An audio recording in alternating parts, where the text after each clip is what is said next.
Hello students, आपके बीच doctor N के Sharma NKS learning campus में आप सभी का हार्दिक स्वागत है।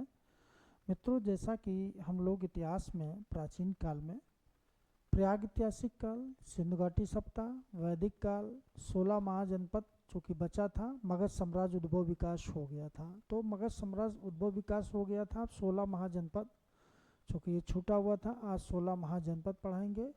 और इसके बाद जो प्राचीन काल में विदेशियों का आगमन हुआ, उसके विषय में भी हम लोग चर्चा करेंगे। तो देखो, 16 महाजनपद का उल्लेख किसमें हुआ है। तो देखो, 16 महाजनपद, तो ये जो 16 महाजनपद है, इसका हमें दो जगह उल्लेख मिलता है। कहाँ कहाँ मिलता है? एक तो अंगोत्तर निकाय में मिलता है, अंगोत्तर निकाय में, और दूसरा भगवती सूत्र मिलता है।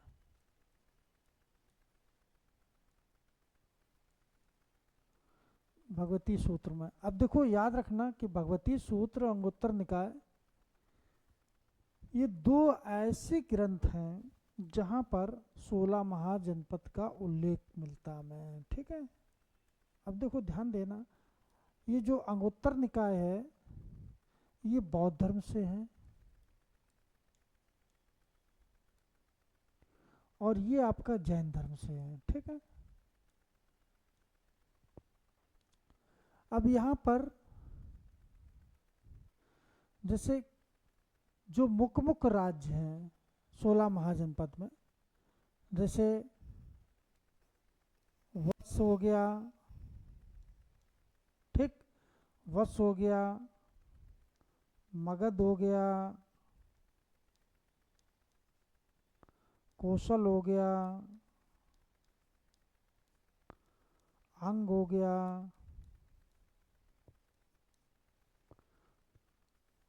मत्स्य हो गया। ठीक है, और उज्जैन, और इसकी दो राजधानी है, महेश मती, उज्जैन महेशमती, दो राजधानी। देखो, इसकी राजधानी आपको मालूम होगा कि कौशाम्बी है,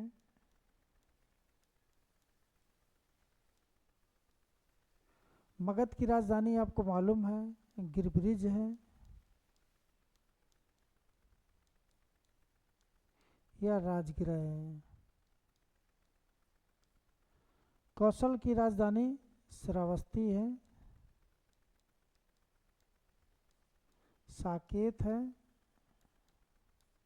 अयोध्या है।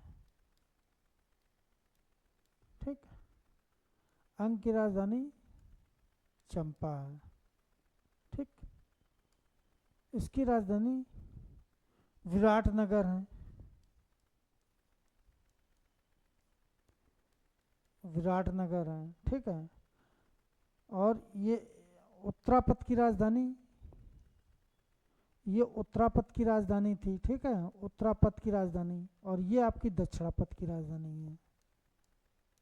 ठीक, अब देखो, कारण ये है 16 महाजनपद, जो कौशाम्बी था, कौशाम्बी के राजा उद्यन था। कौन था? उद्यन। और ये बौद्ध धर्म और जैन धर्म दोनों से संबंध रखने वाला ये राज था। ठीक है, और कहा जाए कौशाम्बी का जो राजा उद्यन था, इसका जो है, यहाँ का जो उज्जैन का राजा था चंडप्रघोत,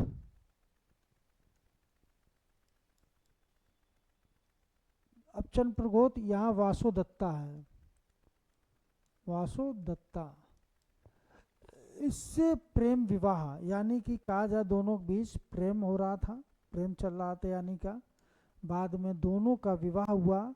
चूँकि जो प्रगोत थे इसने स्वीकार कर लिया था। ठीक है, और उद्यन ने प्रस्ताव रखा, स्वीकार हो गया, तो गंधर्व विवाह,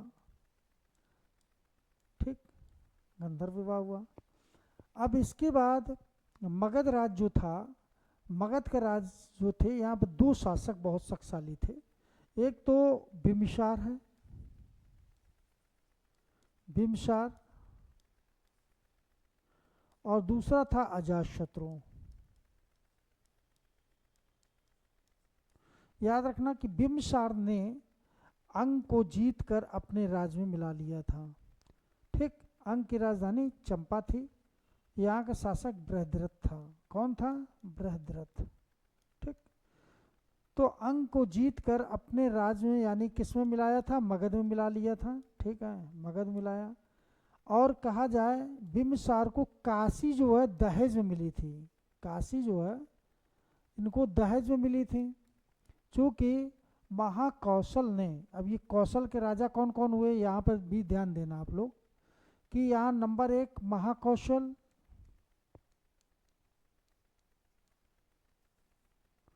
प्रसेनजित,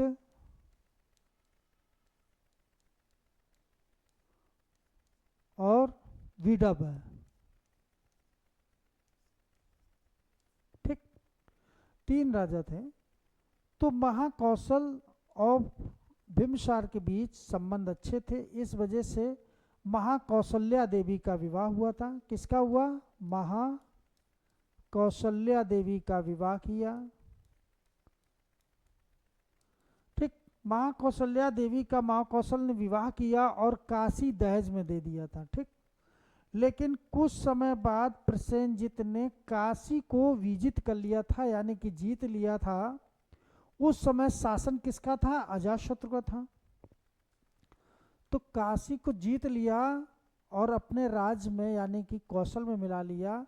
इसी वजह से अजातशत्रु और प्रसेनजित के बीच युद्ध होता है। तो कहा जाए पहले तो अजातशत्रु पराजित हुआ, लेकिन बाद में कहा जाता है कि अजातशत्रु ने प्रसेनजित को पराजित कर दिया और काशी को प्राप्त कर लिया। लेकिन यह भी मिलता है कि प्रसेनजित ने अपनी पुत्री का विवाह अजातशत्रु से किया, तो फिर इसके बाद उसको काशी मिल गया। जो भी हो, इसके बाद विदर्भ, विदर्भ का नाम आता है। विदर्भ का कोई बहुत ज़्यादा योगदान नहीं, और इसकी पूरी सेना एक बार नदी में बह गई थी। ठीक है, अयोध्या में जो नदी है वहाँ पूरी सेना ही बह गई थी। और इसके बाद कौशल अब अंग को जीता। देखो, अंग को किसने जीता था, ये भी कई बार क्वेश्चन पूछा था। तो बिम्बिसार ने जीता था, और यहाँ का जो शासक था बृहद्रथ था। ठीक है, तो ये चीज़ याद रखना। मत्स्य जनपद की राजधानी विराटनगर है। ठीक है, और उज्जैन और महेश्वती ये 2 राजधानियाँ। तो उज्जैन पर भी किसका अधिकार था? चंद्रप्रगोत, और महेश्वती ये दोनों राजधानी पर उसी का अधिकार था। और चंद्रप्रगोत को एक असाध्य रोग हो गया था। एक असाध्य ऐसा रोग हो गया था जिससे ठीक ना होने की वजह से उसको लग रहा था कि प्राण निकल जाएंगे, लेकिन जीवक ने सही किया था। इसको किसने सही किया था? तो जीवक ने। और जीवक किसका राजवंश था? तो बिम्बिसार का था। तो यह भी पूछा जाता है, कई बार पूछा भी गया है। ठीक है, तो ये चीज़ याद रखना। तो वत्स के समझी गए कि ये बौद्ध जैन दोनों हैं। ठीक है, इसके बाद कुछ 16 महाजनपद में वजी और मल। देखो, वजी और मल ये भी पूछा जाता है। वजी और मल, वजी 8 गणराज्यों का संघ था, यानी कि 8 जो गणराज थे का ये संघ था। ठीक है, वजी और मल ये दोनों जो है, दोनों जो राज थे वजी और मल, ठीक है, ये स्वतंत्र थे। दोनों ये स्वतंत्र थे। ठीक, तो ये चीज़ें याद रखना। वजी मल ये भी दोनों पूछे गए हैं। ठीक, तो वजी मल को भी आप लोग जानते रहिए। अब इसके बाद एक क्वेश्चन और बनता है कि 16 महाजनपद में मात्र एक जो दक्षिण भारत में था, मात्र एक दक्षिण भारत में कौन था? अश्मक। अश्मक की राजधानी पोटिल या पोतन थी। मतलब ये आएगा कि 16 महाजनपद में 16 महाजनपद में कौन सा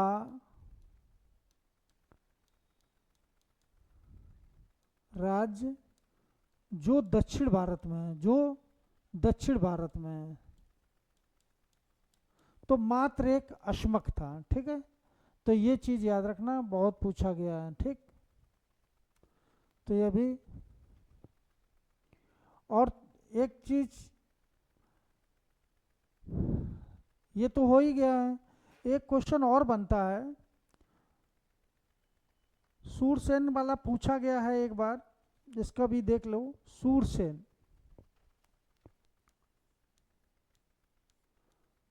सूरसेन ये कहाँ था? तो मथुरा में। सूरसेन मथुरा में था, और कहा जाए यहीं के कृष्ण जी,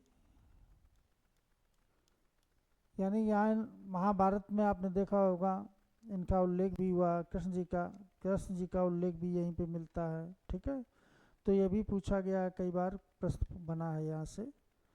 और कुरु, कुरु ये दिल्ली और मेरठ के बीच में कुरु जनपद, कुरु भी पूछा गया है, ये दिल्ली और मेरठ के बीच में था। ठीक है, दिल्ली और मेरठ के बीच में यह भी पूछा गया। कुरु जनपद में कभी ओले या अकाल नहीं पड़ा था, ऐसा मानना है, कहा जाता है। ठीक है, तो ये भी आप लोग जानते रहिए। ठीक है, अश्मक हो ही गया है। और पंचाल है ना, वर्तमान रोयल खंड में जो अक्षत्र और पंचाल, देखो अक्षत्र और पंचाल, ये भी याद रखना।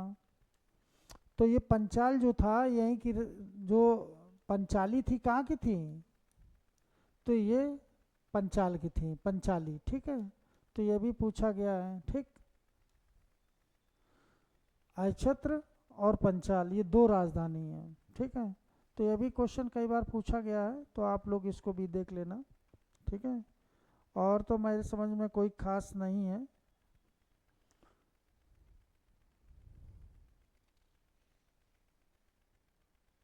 ठीक है, तो ये आज हम लोग जो 16 महाजनपद पढ़े हैं, इसको आप लोग देखिए अच्छे से। ठीक है, ये सब हो ही गया आपका, है ना। इसको भी बता दिया आपको। हाँ, एक चीज़ और यहाँ पर देखो, सबसे साक्षर कौन था ये भी नहीं बताए हम आपको, कि 16 महाजनपद में और बौद्ध काल में अगर देखा जाए, सबसे साक्षर श्रावस्ती ही था। ठीक है, आज लेकिन वर्तमान में देखा जाए यूपी का सबसे कम साक्षरता वाला श्रावस्ती है। और उस समय जब बौद्ध काल था तो सर्वाधिक साक्षरता वाला था 16 महाजनपद में भी, ये सबसे ज़्यादा साक्षर वाला राज्य था। और अयोध्या का जो उल्लेख हुआ था, ये चीज़ याद रखना, कई बार पूछा गया है, तो ऋग्वेद में हुआ था अयोध्या। ठीक है, अयोध्या का उल्लेख ऋग्वेद में मिलता है।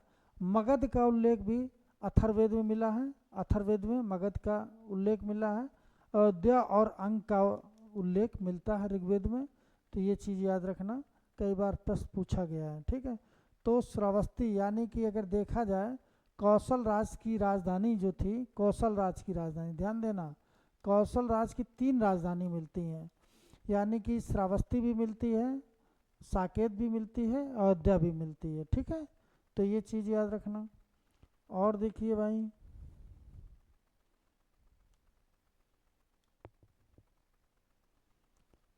ये हो ही गया है आपका।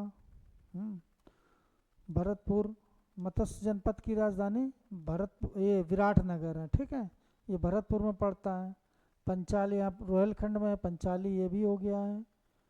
और कंबोज किस लिए जाना जाता था?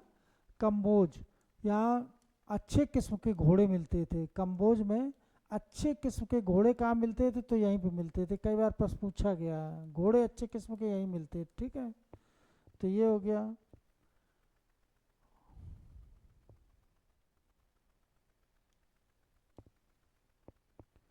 और कुछ बचा? हाँ, गंधार, यानी कि ये देखो तक्षशिला राजधानी थी। और कहा जाए तक्षशिला जो थी ये प्राचीन काल की, ये ध्यान देना कि प्राचीन काल की अगर राजधानी प्राचीन काल का विश्वविद्यालय पूछा जाए तो तक्षशिला लगाना, इसके बाद नालंदा लगाना, इसके बाद विक्रमशिला लगाना, इसके बाद सोमपुर लगाना। देखो तक्षशिला जो था, यहाँ पर ध्यान देना कि तक्षशिला जो विश्वविद्यालय था ये राजा तक्ष ने बनवाया था। किसने? राजा तक्ष। राजा तक्ष ने ये विश्वविद्यालय बनाया और यहीं पर चाणक्य था, यानी कि चाणक्य यहाँ का पुरोहित था। चाणक्य यहाँ का पुरोहित थे और यहीं पर किसको, मतलब कि शिक्षा किसको दी गई यहाँ पर? तो याद रखना चंद्रगुप्त मौर्य को।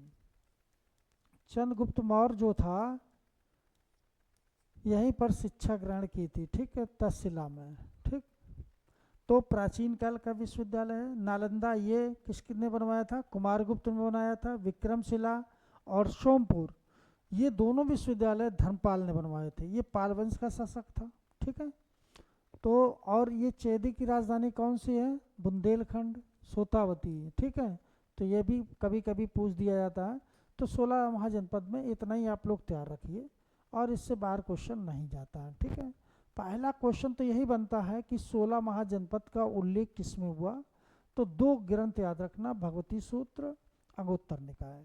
ठीक है, और कौशल से बहुत क्वेश्चन बनेंगे, और कौशल से, मगध से, अंग से, और इसके बाद आपका वस्त्राज से, यहाँ से क्वेश्चन ज़्यादा बनने की संभावना रहती है। ठीक है, तो ये रहा आज का हमारा 16 महाजनपद। और 16 महाजनपद में जैसे प्रश्न विगत वर्ष में बने हुए हैं वैसे प्रश्नों को हम एक मॉडल पेपर तैयार करके आप लोगों के बीच में लाएंगे, और फिर इसके बाद आपके कभी क्वेश्चन 16 महाजनपद से गलत नहीं होंगे। अभी हम लोग चर्चा करेंगे कि वास्तव में देखा जाए कि प्राचीन काल में कुछ विदेशी आए हैं जिन्होंने भारत पर आक्रमण किया है। ठीक है, उनके विषय में चर्चा करेंगे। जैसे साइरस आया था, उसने क्या किया है? दारा प्रथम आया उसने, फिर दारा सेकंड आता है, फिर सिकंदर के विषय में अभी हम लोग चर्चा करेंगे। ठीक है, तो अगली क्लास में हम लोग पुनः फिर मिलते हैं। ठीक है।